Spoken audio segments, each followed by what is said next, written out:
hasadar da suke wa annabi, yanzu annabi baya nan ba, to hasadar sai ta dawo kan al'ummarsa. Yayyar da suke wa annabi duk sai ta dawo kanmu, yaƙar da suke wa annabi sai yaƙar ta dawo kanmu. Yasa duk wani abin da za su yi domin su ga sun tushe hasken za su yi, inda suna da yaƙinin za su iya ciyar da dukiyarsu gaba ɗaya da abin da suke da shi, a ce gaba ɗaya su rasa dukiyarsu, in dai za su yi dishe hasken da annabi ya zo da shi, wala za su yi. A ce su koma ba su da kosisi za su iya yi, amma sun yi duk abin da kullama auqadu naran lil harbi, Allah ya ce atafaha Allah.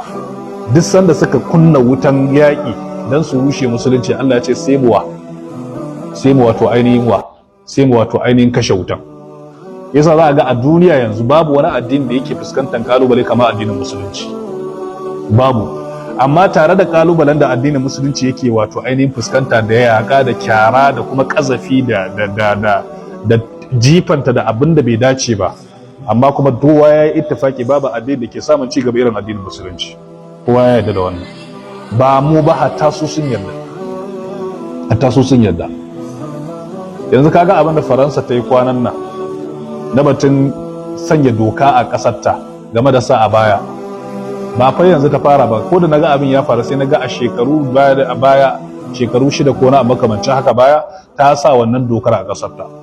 Ma'ana kaman yanzu ana ƙara renewing din abin ne, ma'ana idan abin ya sassauta sai su sake wai sun ga cewa abinda suka jiye wasu kansu tsoro a ƙasar shine sun ga sanya a baya yana ƙara yawa, sai hakan ya tsorata su kan ya zama dalili haka addinin musulunci ya mamaye ƙasar. To bari su daƙile ta tun kafin abin ya kai wai wankin hula ya kai su dare. Su suna ganin ta wannan hanyar za su iya to yau an wayi gari a duniya babu ƙasar da take bayyana kiyayya da gaba ga addinin musulunci kamar ƙasar Faransa. Babu ita duk duniya yanzu. To shi yasa kaga duk abin da suke Allah sai ba su ansa. Innal ladzina kafaru bi yunfiquna amwalahum ne sai ce me liyasuddu an sabilillah. Allah ya ce fasayunfiquna thumma takuna alaihim hasratan summa me yughlabun. Allah ya ce za su dinga amfani da dukiyarsu domin su kayar da musulunci, su rusa ta. Allah ta'ala ya ce fasayunfiquna, Allah ya ce gaban su za su ta fitar da dukiyarsu dan su rusa musulunci, amma Allah ya ce daga ƙarshe hasara za su yi, kuma za a yi nasara a kansu. Kuma shi ne abin da yake faruwa. Ta san Sweden, sai wannan gatana da suna Sweden ne ko ina ne, Denmark, ƙasar da aka zagi Annabi sallallahu alaihi wasallam. Yanzu ƙasar duk yadda take ganin cewa za ta iya dakile addinin musulunci, kanta ta sallama. Yanzu doka aka yi a ƙasar kan duk wanda zai kona alkur'ani mai girma zai fuskanci hukunci mai tsanani. Yanzu suke ma ba da kariya kar a kona alkur'ani mai girma. Ƙasar yakin ba naku bane, na Allah ne. Ba musulmi za su kare addini ba, Allah shi zai shi yasa ya ce inna nahnu nazzalna dhikra wa inna lahu dokar ba musulmi suka yi shi ba, dokar ba gwamnatin ba, a dokar gwamnatin kasar da ta yi kan cewa duk wanda ya sake kona alkur'ani sai sun hukunta shi. Ka san wannan ba aikin kowa bane, aikin Allah ne. Shi yayi niyyar kare kayansa.